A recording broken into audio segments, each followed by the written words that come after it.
Hello students, आपके अपने YouTube channel RDA take में स्वागत है। पिछले वीडियो में हम लोग चैप्टर 1 यानी कि वास्तविक संख्या का ऑब्जेक्टिव देखा था। उसी का और अगला भाग यानी कि पार्ट 2 में कुछ और ऑब्जेक्टिव देखेंगे। तो चलिए वीडियो को शुरू करते हैं और ये इस वीडियो को शुरू से अंत तक देखिएगा क्योंकि ये परीक्षा की दृष्टि से काफ़ी महत्वपूर्ण होने वाला है। तो चलिए कुछ सूत्र देखते हैं और उसी पर ऑब्जेक्टिव देखेंगे। जैसे पहला हमारा ये सूत्र हो गया, भीनों का मौसा बराबर, तो हो जाएगा अंशों का मौसा, क्योंकि ऊपर अंश होता है, अंशों का मौसा बट्टा में हरों का लसा, यानी कि लघुत्तम समापवर्त है एलसीएम। मौसा हो जाएगा एचसीएफ, हाईएस्ट कॉमन फैक्टर। तो उसी तरह से एक और सूत्र हो जाएगा, भीनों का लसा बराबर अंशों का लसा बट्टा में हरों का मौसा। जिसका लसा निकालना होता है वो ऊपर लसा हो जाता है, नीचे मौसा हो जाएगा। अगर मौसा निकालना है तो ऊपर मौसा, नीचे हो जाएगा लसा।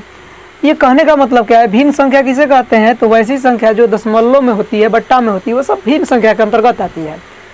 तो यहाँ पर हम लोग ऑब्जेक्टिव देखेंगे। दे दिया 2/3, 1/6, 4/3, इसी तरह से कुछ दे दिया का मौसा निकालिए। मौसा तो सिंपल से पढ़ेंगे 8, 12 ये सब का मौसा क्या होता है, लेकिन भिन्न के रूप में दे दिया, तब इसका मौसा कैसे निकालेंगे? तो क्या करना है कि ऊपर वाले को क्या करना है कि अंशों का अंश ऊपर वाला होता है और इसका क्या करना है कि मौसा निकाल देना है, और नीचे वाला का क्या करना है, लसा निकाल देना है। यहाँ पर जब मौसा पूछेंगे तो ऊपर वाला का मौसा, नीचे वाला का लसा। ये हमारा हो जाएगा 2,1,4 का मौसा और बट्टा में 3,6,3 का लसा, यानी कि लघुत्तम समापवर्त है। तो 2, 1, 4 का जब मौसा निकालेंगे, मौसा कैसे निकलता है? ये हो गया 2, 2 का इसको फैक्टराइज करेंगे, तोड़ेंगे तो ये 2 × 1, 1 का तो 1 ही रह जाएगा। 4 का अगर तोड़ेंगे इसको तो 2 × 2। इसमें देखेंगे कि जो मिलता है कॉमन रहता है तीनों में। अगर 3 को दिया गया है तो तीनों में 2 को रहेगा तो दोनों में मिलाएंगे। इसमें देखेंगे कि तीनों में कुछ मिल रहा है तो नहीं मिल रहा है, कुछ भी नहीं मिल रहा है। इसे 1 मिलता है सब में, अगर 1 इसमें ले लेंगे तो 1 सब में मिल जाएगा, क्योंकि 1 तो सभी संख्याओं का गुणा होता है, किसी भी संख्या में जरूर 1 छिपा रहता है। तो इसका जब हम मौसा निकालेंगे इसका तो 1 आ जाएगा। नीचे 3, 6, 3 का लसा निकालेंगे, यानी कि लघुत्तम निकाल लेंगे इस तरह से कटाकर। तो ये हो जाएगा 3 × 2 यानी कि 6। इसका लसा कितना हो जाएगा? 6। तो इसका हम लोग जब मौसा निकालेंगे तो 1/6 आएगा। उसी तरह से अगर क्या कहता है कि लसा निकालने के लिए तो ऊपर लघुत्तम निकाल लेते हैं, नीचे महत्तम निकाल लेते हैं। अगर ऐसा ऑब्जेक्टिव आता है तो इस तरह से बना लेना है। P/Q के रूप में लिखना। कोई संख्या दे दिया गया है, उसको P/Q के रूप में लिखना है, तो कैसे लिखेंगे? ध्यान से देखिए। इस पे ऑब्जेक्टिव एक जरूर देता है। दे दिया 0.35 को P/Q के रूप में लिखें, या इसका P/Q के रूप में मान क्या होगा? ऑप्शन में दिया रहेगा 4 गो ऑप्शन, और उसमें से 0.35 का मान जब निकालेंगे तो क्या आएगा? तो इसको जब सोल्व करेंगे तो ये हो जाएगा 0.35। अब क्या करना है कि दशमलव को हटाना है, इस दशमलव को। तो दशमलव को जब हटाते हैं तो 1 आता है, दशमलव के बाद में जितनी संख्या है उतना 0 आता है। दशमलव हटाएंगे तो 1, इस दशमलव के बाद में जितनी संख्या है उतना 0, यानी कि ये बन गया 35/100। अब कटने लायक है तो इसको कटा लेंगे। 5 से कट जाएगा, 5 × 7 = 35, और ये 5 × 2 = 10, 0, यानी कि 7/20। तो 0.35 को अगर P/Q के रूप में लिखेंगे, यानी परिमेय संख्या के रूप में लिखेंगे, ये हो जाएगा 7/20। अब इसी पर सवाल इस प्रकार से दे दिया। उदाहरण दूसरा, 0.3 इसके ऊपर रेकरिंग दे दिया को P/Q के रूप में लिखिए। के रूप में लिखें। ध्यान से समझना है, काफ़ी महत्वपूर्ण प्रश्न होने वाला है ये सभी। 0.3 के ऊपर रेकरिंग है और इसको P/Q के रूप में लिखना है। तो क्या करना है कि सिंपल सा तरीका है कि इस रेकरिंग दशमलव को बिना दशमलव वाले लिख लेंगे और रेकरिंग के बदले में आता है 9। जितने भी संख्याओं पर रेकरिंग होता है उतना 9 आ जाएगा। इसको हल करने की काफ़ी लॉन्ग तरीका है, तो हम लोग ऑब्जेक्टिव सोल्व कर रहे हैं। तो यहाँ पर हम लोग क्या करेंगे कि शॉर्ट तरीका अपनाएंगे। तो 3 हो गया, 3 पर रेकरिंग है एगो संख्या पर, तो एगो 9 आ जाएगा। 2 पर रेकरिंग रहेगा तो 2 9 आ जाएगा। तो यहाँ पर हो जाएगा 3/9। इसको कटा लेंगे तो आ जाएगा 1/3। कुछ और ऑब्जेक्टिव देख लेते हैं इसी जैसे 0.35, ये दोनों पर रेकरिंग आ गया। रेकरिंग का मतलब क्या होता है कि वो संख्या बार बार आती है। जैसे यहाँ पर 3 है, मतलब 3 बार बार बार आएगा। उसी तरह से ये वाला बार बार बार आएगा, मतलब 35 35 35 बहुत बार आएगा। तो इसका वाला हम लोग P/Q के रूप में लिखेंगे। ये हो जाएगा हमारा 35, जितने पर 2 पर रेकरिंग है 2 9 लिख लेंगे। अगर कटने लायक है तो ठीक है, नहीं कटने लायक हो तो छोड़ देंगे। उसी तरह से ये नहीं कट पाएगा। इसी तरह से आंसर हमारा हो गया। एक और ऑब्जेक्टिव देखते हैं। जैसे दे दिया 0.5555 को P/Q के रूप में लिखें, ऐसा दे दिया और इसको P/Q के रूप में लिखना है। तो क्या करेंगे कि ये 0.5555 अनंतों बार गया, इसका मतलब 5 के ऊपर रेकरिंग है। रेकरिंग के लिए या तो बिंदु दिया जाता है या तो इसे छोटा सा डैश बार लिया जाता है। ये हो जाएगा 5 है। को संख्या पर रेकरिंग है, एगो संख्या पर, तो उतना आ जाएगा 9। क्लियर हुआ। अब इस पे थोड़ा कठिन सवाल बताते हैं। ऐसे परीक्षा में पूछता नहीं है, लेकिन जानकारी के लिए समझ लीजिए। अगर दे देगा इस तरह से, जैसे यहाँ पर 0.35 था, वही क्वेश्चन ले रहे हैं। 0.35 केवल इस 5 पर रेकरिंग कर दिया और इसको P/Q के रूप में लिखना है। 0.355 पर केवल रेकरिंग दिया हुआ है। तो क्या करेंगे, इस संख्या को पहले नंबर जितना है उतना लिख लेंगे, यानी कि 35। रेकरिंग हटाकर लिख लेना है। लिखने के बाद में जितना पर रेकरिंग नहीं है उतना घटा देना है। फिर से ध्यान से सुनिए क्या कहें। एक रेकरिंग वाला और उसमें बिना रेकरिंग वाला संख्या आता है। कभी भी रेकरिंग वाला हमेशा लास्ट में संख्या आएगा, ये नहीं कि बीच में हो जाएगा, हमेशा लास्ट में रेकरिंग वाला रहता है। तो अगर एक रेकरिंग वाला और बिना रेकरिंग वाला आ जाता है तो वैसे संख्याओं में क्या करना है, पूरा मान को उतार लेना है। उतारने के बाद में इधर जो वाला मान है, यानी कि जिस पे रेकरिंग नहीं, उसको माइनस कर देना है। करने के बाद में जिस पे रेकरिंग नहीं है उस पे क्या करना है कि 9 उतारना है, और जिस पे रेकरिंग है उतना 0 उतारना है। ध्यान से समझिए। ऐसे संख्या जिसमें बिना रेकरिंग रेकरिंग दोनों आता है, पूरा संख्या को लिखना है। जिस पे रेकरिंग नहीं है उसको माइनस करना है। इसमें जस्ट ये वाला तरीका उल्टा अपना लेना है। इसमें रेकरिंग के बदले में 9 उतारते थे, लेकिन इसमें बिना रेकरिंग के बदले में 9 उतारेंगे। यानी कि हेना पर रेकरिंग एगो पर नहीं है तो एगो 9, एक पर रेकरिंग है तो उतना 0। अब इसको सोल्व कर लेंगे, घटाएंगे। 35 में से 3 गया तो ये हो जाएगा 32/90। कटने लायक है तो कटा लेंगे। तो ये 2 से कट जाएगा 16 बार में, और ये 45 बार में कट गया, यानी कि 16/45। जितना पर रेकरिंग है उतना 9, जितना पर रेकरिंग नहीं उतना 0 उतरता है। इस पे एक और एग्जांपल देखते हैं। जैसे 0.275, और इसमें क्या कर दिया कि 75 पर रेकरिंग कर दिया गया है। 75 पर रेकरिंग किया गया है। तो पूरा संख्या उतार लेंगे 275। 2 पर रेकरिंग नहीं है, 2 को माइनस कर लेंगे। 9 पर क्या है, रेकरिंग नहीं है, तो इस पे 9 उतारेंगे। मतलब 2 पर रेकरिंग नहीं है तो 9 उतारेंगे, और 2 को रेकरिंग वाला है तो उस पर 2 को 0 उतार लेंगे। बिना रेकरिंग वाले के बदले में 9, रेकरिंग वाले के बदले में 0।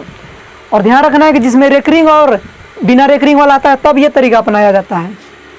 इसको घटाएंगे तो ये हो जाएगा 273/900।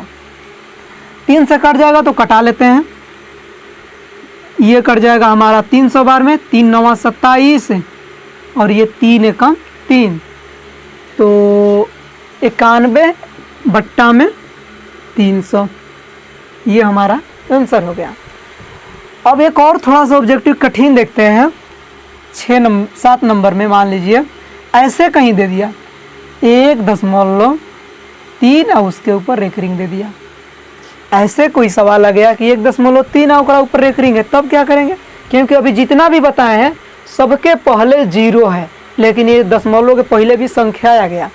तो इसमें क्या किया जाता है, दशमलव के पहले जो है उसको अलग कर लेंगे, यानी कि 1 रुपया है 3 पर बार बार आ रहा है 3 1 प्लस 0.3 और उसके ऊपर रेकरिंग, इसको ऐसे कर लेंगे। 1.3 के ऊपर रेकरिंग है तो 1 को बाहर कर लेंगे प्लस 0.3, इसमें 1 को बाहर कर लेंगे तो यहाँ पर कितना बचेगा 0.3 इसके ऊपर रेकरिंग। अब ये वाला तरीका यहाँ पर अपना लेंगे इस तरह से, ये हो जाएगा हमारा 1 प्लस 3/9, इसको कटा लेंगे तो ये हो जाएगा हमारा 1/3, यानी कि 1 प्लस 1/3। तो इसको पूर्णांक के रूप में लिखेंगे तो जो यहाँ पर रहेगा वो पूर्णांक बन जाएगा, 1 पूर्णांक 1/3। कैसे, तो आगे हल करके भी बता दे रहे हैं। जैसे इसका एलसीएम अगर लेंगे तो एलसीएम कितना हो जाएगा 3, ये हो जाएगा 3 और प्लस 1 यानी कि 4/3।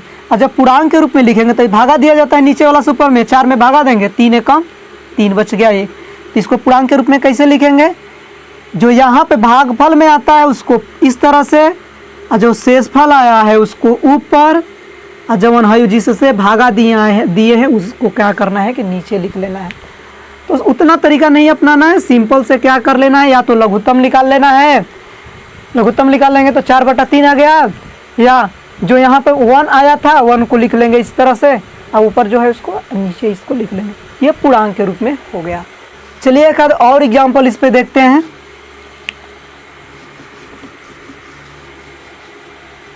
ये काफ़ी हार्ड ऑब्जेक्टिव हो गया, ये परीक्षा में पूछता नहीं है, लेकिन अगर जान जाइएगा तो बहुत अच्छा रहेगा, क्योंकि आगे चल के काम करेगा सभी। अगर मान लीजिए 3.25 ऐसे दे दिया और इस पे दे दिया रेकरिंग, तब क्या करना है, इस 3 को अलग कर देना है, 0.25 कर देना है, और 5 पे रेकरिंग है 3 प्लस, अब इसको उसी वाला तरीका से इधर जैसे ये वाला है उसी तरीका से इसको भी सोल्व कर लेना है। मतलब क्या करना है कि 25 को उतारना है, 2 को माइनस करना है, एगो पर रेकरिंग नहीं है तो 9 लिखना है, इस पे रेकरिंग है उसको 0 लिख देना है। ये हो जाएगा 3 प्लस घटाएंगे तो 23/90, पूर्णांक के रूप में लिख लेंगे तो 3 पूर्णांक 23/90 आ जाएगा। इसका बट्टा पर जोड़ भी निकाल सकते हैं इस प्रकार से। तो ऐसा जो ऑब्जेक्टिव आएगा तो इस प्रकार से सोल्व कर लेना है, और अगर जहाँ भी डाउट लगा उसको वीडियो को फिर पॉज करके एक बार बैक करके देख लेना है। चलिए कुछ और आगे ऑब्जेक्टिव देखते हैं। एक सूत्र होता है HCF गुणे एलसीएम बराबर पहली संख्या गुणे दूसरी संख्या, यानी कि मौसा गुणे लौसा बराबर पहली संख्या गुणे दूसरी संख्या।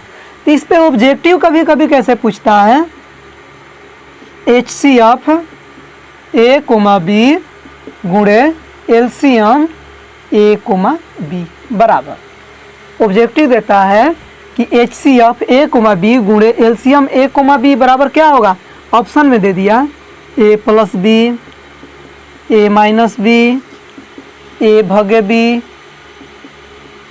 और A गुणे B।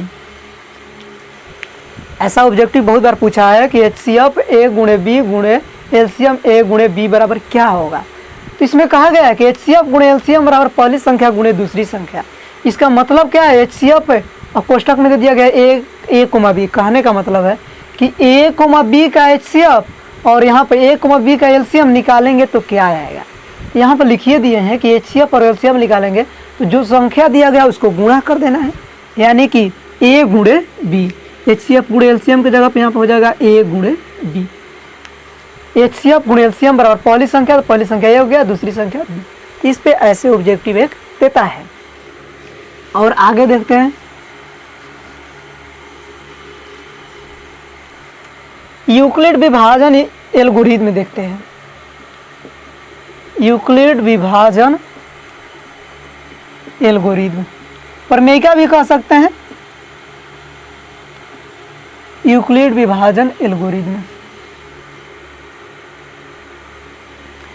इसमें लिखवाया गया है यूक्लिड विभाजन एल्गोरिथम में a बराबर B Q plus R, a बराबर बी क्यू प्लस आर। इसका मतलब क्या है कि वो एक सूत्र था, भाज्य बराबर भाजक गुणे भागफल प्लस शेषफल। उसी सूत्र को यूक्लिड ने अपने तरीका से दर्शा दिया, जिसका नाम रख दिया गया यूक्लिड विभाजन प्रमेयिका या यूक्लिड विभाजन एल्गोरिथम। ये है भाज्य बराबर भाजक गुणे भागफल प्लस शेषफल। उसी सूत्र का ये अलग रूप है।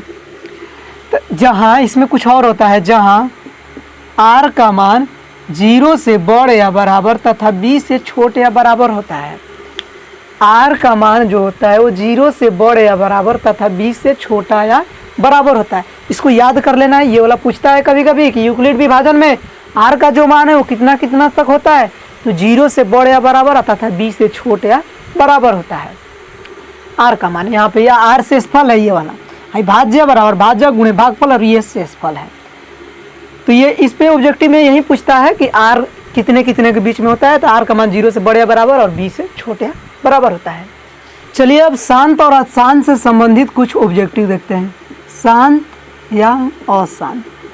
9th क्लास में हम लोग पढ़ चुके थे कि अगर कोई संख्या दिया गया है अंश और हर के रूप में, जैसे 3/5, और नीचे वाले से ऊपर वाला में भागा दिया जाता था, अब भागा देने पर पूर्ण रूप से कट जाए तो उसे कहते थे शांत। जैसे 3/5 दिया गया है, पूछ दिया कि शांत है का शांत, तो 5 से क्या करेंगे 3 में भागा देंगे, तो ये भागा नहीं जाएगा, तो दशमलव बैठा लेंगे, 5 छक्का 30 कट गया, तो ये कौन सा संख्या हो गया, शांत हो गया। लेकिन इसमें एक नियम पढ़ेंगे हम लोग शांत और अशांत के लिए, कि अगर कोई संख्या दे दिया है जिसका q यानी कि हर का मान 2 के पावर n इंटू 5 के पावर m के रूप का हो तो वह शांत होगा। कोई एक संख्या दिया गया है जिसका अगर हर का गुणनखंड करेंगे यानी कि q का गुणनखंड करेंगे, तो वो अगर 2 के पावर n और 5 के पावर m के रूप में आता है तो वह शांत होगा।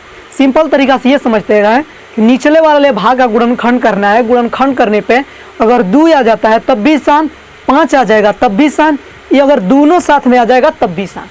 गुणनखंड में या भाज्य गुणनखंड में 2 आएगा तब भी शांत, 5 आया तब भी शांत, अगर दोनों आ जाता है मतलब कि 2 या 5 दोनों आ गया तब भी क्या होगा, शांत होगा। जैसे एग्जाम्पल से देखिए 17/8, ये पूछ दिया गया कि ये शांत है कि अशांत है। भागा देने नहीं लगना है, केवल नीचे वाले के देखना है, लेकिन पहले नंबर देख लेना है कि ऊपर नीचे अगर कट तो नहीं ना रहा है।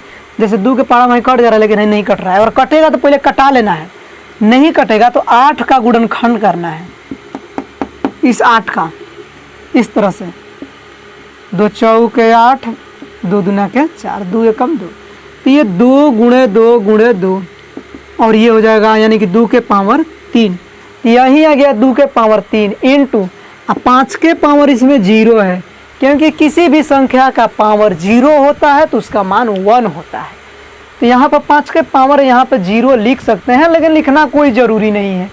अभी बताए हैं कि केवल 2 आ जाएगा तब भी शांत, 5 आ गया तब भी शांत, 2 या 5 दोनों संग आ गया तब वो शांत। अगर मान लीजिए कि 2 आया 5 आया है, वो कुछ और आ गया तब वह शांत नहीं होगा। इसमें केवल 2 आया है इसलिए यह शांत हो गया। एक और उदाहरण देख लेते हैं। जैसे मान लीजिए कि दे दिया 3 में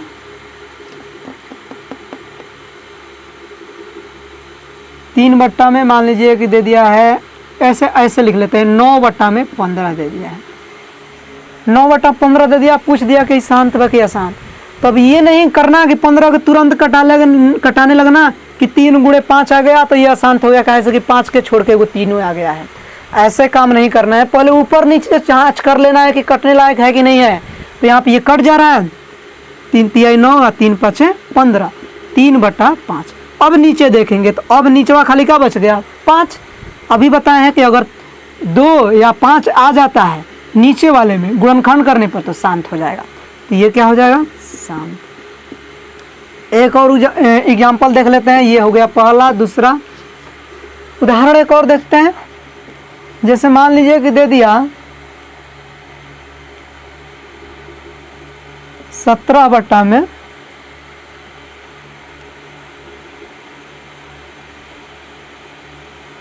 36, कुछ इस प्रकार से दे दिया। 17/36 पूछ दिया कि शांत है का शांत है। तो क्या करेंगे, इस 36 को कटाएंगे, किनार पे कटाएंगे। क्यू से हमें मतलब है, क्यू 36 है, इसको कटाएंगे। ऊपर नीचे तो कटने वाला नहीं है, इसीलिए कटाना इसको चालू करेंगे। 18 बार में कट जाएगा, 9 बार में कटेगा, 3 3। तो ये आ गया 2 × 2 × 3 × 3।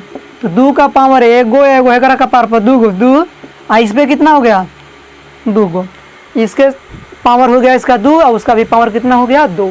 तो 2 का पावर आ गया। तो लेकिन हम अभी पढ़े हैं कि भाई 3 नहीं होना चाहिए, क्या क्या होना चाहिए, तो 2 या 5 होना चाहिए। भाई तो फालतू में ना गया है वो। तो जब फालतू में आ गया तो यह शांत न होकर यह बन जाएगा अशांत। तो इससे कुछ ऐसे ऑब्जेक्टिव शांत और अशांत से पूछता है। अब देखिए एचसीएफ और एलसीएम से कुछ ऑब्जेक्टिव देखते हैं। एक भिन्नों का आंसर, भिन्नों का लॉस ये निकालने के लिए तो बताइए चुके हैं पीछे। अब इस पे देखते हैं कि दे देगा, जैसे मान लीजिए कि 8 12 16 का मौसा होगा या लॉसा होगा। तो मान ले पहले लॉसा देखते हैं का लॉसा क्या होगा। ऑब्जेक्टिव दे दिया, ऑप्शन कुछ दे दिया है 2 4 ऐसे ही कुछ 10 50 80 कुछ ऐसे ही ऑप्शन दे दिया गया है। तब क्या करना है, ऑप्शन पर ध्यान हमें उतना नहीं देना है जितना कि प्रश्नों पर देना है। इस प्रश्न को एलसीएम किसी भी तरीक़ा से निकाल लेंगे, जैसे कि निकालते हो तो लोग 4 6 8, 2 से 2 3 4, फिर 2 से कट जाएगा 2 3 2। ये तो 2 से एक बार में कट गया है, अब नहीं कट पाएगा तो इसको गुणा कर लेंगे। ये हो जाएगा 2 × 2 × 2 × 3 × 2। इधर वाला यहाँ पर लिख लिए और इस दोनों को यहाँ पर लिख लिए, गुणा कर लेंगे। 2 दूना 4 दूना का 8 8 3 24 24 दूना का 48, यानी कि इसका एलसीएम क्या हो गया 48 हो गया। ये तो बच्चे क्लास से तुम लोग पढ़ते आ रहे होगे, लेकिन इस पर मुझे ऑब्जेक्टिव बता दिए हैं। परीक्षा में जरूरी नहीं कि यही सब पूछेगा। अब ये मत कहना कि जो बताएं वो नहीं पूछा परीक्षा में। ऐसा प्रश्न पूछेगा। हमारा पढ़ाया हुआ लड़का भगवान, तुम लोग को पता ही होगा, राकेश कुमार उसका नाम है, मैथ में 99 नंबर लाया है। तो मेहनत करोगे तो तुम 100 में 100 लाओगे। ऑब्जेक्टिव में मैं गलत कर दिया था, लेकिन अगर चाहोगे तुम लोग तो 100 में 100 लाओगे। जो जो सब्जेक्ट पढ़ाएंगे सब सब्जेक्ट को बताएंगे। तो यहाँ पर ध्यान देना है कि 48 यहाँ पर आ गया है। अगर यहाँ पर इसका पूछ दिया होता, मौसा पूछ दिया होता कि 8 12 16 का मौसा क्या होगा, तो क्या करना है, इस तरह से 8 को गुणनखंड कर लेना है। 8 को ऐसे कटा लेंगे, 2 चौके 8, 2 दूना के 4, 2 एकम 2, यानी कि 8 के बदले में 2 × 2 × 2। 16 कर क्या कर देंगे, ऐसे ही 16 को कटा लेंगे। पहले 12 है तो 12 को कटा लेते हैं, 2 6 का 12, 2 3 6, यानी कि 2 × 2 × 3। उसी तरह से 16 को कटा लेंगे, 2 × 2, 2 दूना के 4, दूना के 8, दूना के 16। 16 को उसी तरह से कटा लेना, यहाँ पे कटा दे रहे हैं। 2 2 8 16, 2 चौके 8, 2 दूना के 4, 2 एकम 2, 2 दूना 4 दूना का 8 दूना के 16। कटाने के बाद में मौसम में क्या होता है कि इस तरह से जोड़ा लगाया जाता है कि जो कि दोनों में मिल जाए। 2 को रहेगा तो दोनों में, और 3 को है तो तीनों में। तीनों में देखेंगे ये मिल गया, इसमें भी ये मिल गया। अब एक देखेंगे कि इसमें 2 है और इसमें भी 2 है, लेकिन हेकरा में 2 है भी नहीं किया है, तो अब नहीं मिला सकते हैं, क्योंकि 3 को दिया गया है, 3 को यहाँ पर मान दिया गया है, तो तीनों में मिलाएंगे। 2 को दिया रहेगा तो 2 को मिलाएंगे, 4 को दिया रहेगा तो चारों में मिलाएंगे। तो यहाँ पर 3 को मान दिया गया है, तो तीनों में केवल 2 ही को ये मिल रहा है, 2 2। ये हमारा HCF हो जाएगा, हाईएस्ट कॉमन फैक्टर 2 × 2, यानी कि 2 दूना का 4। ध्यान देना है कि मौसा जो होता है अधिकतम मानों को ज्ञात करने के लिए अधिकतम मान ज्ञात होता है, और लॉसा से न्यूनतम मान ज्ञात होता है। हाईएस्ट कॉमन फैक्टर है और लोरेस्ट एलसीएम जो है, एलसीएम लोरेस्ट कॉमन मल्टीप्लाई इसका फुल फॉर्म है। और HCF जो होता है highest common factor, highest common factor lowest common multiply. तो अब यहाँ पर हमें ध्यान देना है कि ये उच्च अधिकतम मान इससे अधिकतम के लिए ज्ञात होता है, अधिकतम कहेगा तब। ये परीक्षा में अगर सवाल में देता है न्यूनतम, तो इसके लिए ये वाला ज्ञात करते हैं, यानी कि एलसीएम ज्ञात करते हैं। HCF अधिकतम के लिए ज्ञात करते हैं। चलिए कुछ ऑब्जेक्टिव देखते हैं अलग से। जैसे कि दे दिया है ये वाला क्वेश्चन 1, यदि x 8 के पावर x बराबर 64 तो x का मान क्या होगा। ऐसा प्रश्न आ गया कि इस तरह से कुछ दिया हुआ है, पूछ दिया कि x का मान क्या होगा। तो यहाँ पर प्रश्नों को हम लोग सोल्व करेंगे। तो 8x का पावर दिया गया है 64, इसका कुछ ऑप्शन दिया रहेगा, लेकिन हम यहाँ पर केवल प्रश्न को ही लिखे हैं, ऑप्शन अपने मन से कुछ दिया रहेगा तो ऑप्शन पर हमें ध्यान न देकर प्रश्न पर ज़्यादा विशेष ध्यान देना होगा।